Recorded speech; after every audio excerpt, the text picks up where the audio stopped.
Bem-vindos à nossa análise. Hoje, a gente vai olhar de perto as fontes sobre essa escalada recente e bem dramática entre Israel e Irã. Por décadas, foi uma tensão mais, assim, velada, né? Por procuração. Mas aí em 2024 e agora, junho de 2025, virou confronto direto. Guerra aberta mesmo, com os Estados Unidos entrando na jogada. Então, a nossa missão aqui é entender como chegamos a esse ponto e, claro, quais são os riscos daqui para frente. É curioso pensar, né, algumas fontes até lembram disso, que Irã e Israel já tiveram assim uma aliança discreta lá na Guerra Fria. Parece outra realidade hoje. O que virou a chave mesmo, todo mundo concorda, foi a Revolução Iraniana, de 79. Ali nasceu um regime bom, radicalmente anti-Israel. Exatamente, a partir dali, a rivalidade mudou de cara, virou indireta. Uma espécie de guerra nas sombras, sabe? O Irã começou a fortalecer grupos, o Hezbollah no Líbano, o Hamas em Gaza, e também aumentou a presença militar na Síria, no Iraque. Coisas que Israel sempre viu como, ameaças seríssimas. Claro. E Israel respondia, né? Com aqueles ataques aéreos na Síria, que eram constantes, e também ações mais clandestinas dentro do Irã mesmo. Assassinatos de cientistas, teve aquele roubo de arquivos nucleares em 2018. Que foi atribuído ao Mossad, sim. Era essa dinâmica, né? Nas sombras. Só que essa guerra nas sombras, ela veio para a luz do dia, e de forma bem explosiva, em abril de 2024. Ah, sim. Momento crítico. Pela primeira vez na história, o Irã atacou Israel diretamente.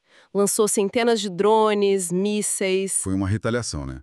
Por causa de um ataque israelense lá em Damasco, no consulado iraniano. Exato.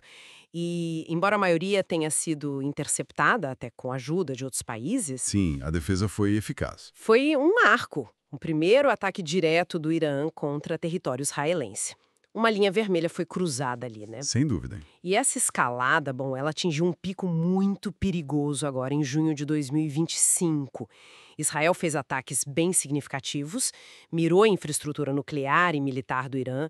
A gente está falando de locais-chave, subterrâneos, como Fordo e as instalações lá de Natanz. E o que mudou tudo, pelo que as fontes indicam, foi a entrada direta dos Estados Unidos, certo?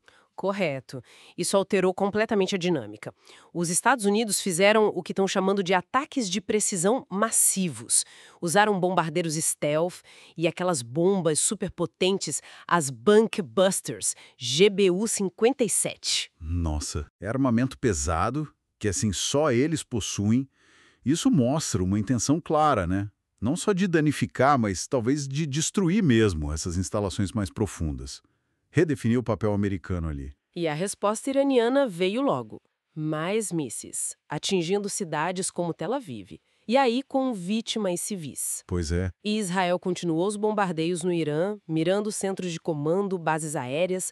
O custo humano já é alto, né? Tragicamente alto. As fontes falam em centenas de mortos, mais de 1.000 feridos no Irã, e em Israel são dezenas de mortos, centenas de feridos. Fora a infraestrutura dos dois lados que está sofrendo bastante. E no centro disso tudo, a questão nuclear. Sempre ela. Exato. Israel e os EUA dizem que o objetivo é impedir a bomba iraniana. O Irã nega que a bomba fala em fins pacíficos, mas ao mesmo tempo afirma que não vai parar o programa nuclear. É uma situação tensa. Muito. E é importante notar que a Agência Internacional de Energia Atômica, a IEA, né, o órgão da ONU para isso, eles expressaram uma preocupação muito grande. Alertaram para o risco catastrófico de atacar instalações nucleares. Faz sentido. Diante disso tudo, então, o que as fontes apontam para o futuro? Os cenários parecem Preocupantes.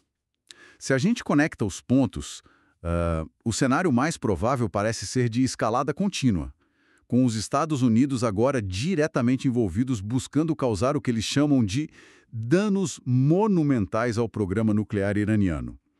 Existe um paradoxo interessante que as análises levantam. Essa pressão toda pode, ironicamente, até acelerar a busca do Irã pela bomba. Como um último recurso, sabe? Para se sentir menos vulnerável. Entendi.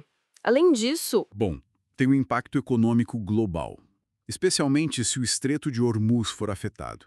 Isso mexe direto com o preço do petróleo. E não dá para ignorar o risco de retaliação iraniana por outros meios, tipo ciberataques contra a infraestrutura crítica nos Estados Unidos. Hum, E a estabilidade regional que já estava complicada com a queda do Assad na Síria em 2024, né? Aquilo mexeu com o equilíbrio de poder do Irã na região. Agora tende a piorar.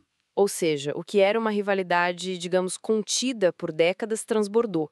Virou um conflito aberto, imprevisível e que está puxando Israel, Irã e os Estados Unidos para um confronto direto, com riscos enormes, humanitários, econômicos, de segurança, globais, na verdade. Exato. E isso nos deixa com uma questão importante para pensar, olhando para as implicações que as fontes trazem. Quer dizer, para além das consequências óbvias ali no Oriente Médio, qual poderia ser o efeito colateral mais inesperado e talvez duradouro dessa guerra aberta? Uma guerra que envolve uma potência nuclear estabelecida, como os Estados Unidos, contra um estado limiar como o Irã. Quer dizer, um país que tem a capacidade técnica para fazer a bomba rápido, mas ainda não tem. Qual o impacto disso na ordem geopolítica global? Ou mesmo na arquitetura de não proliferação nuclear que a gente tem hoje? Fica aí a reflexão.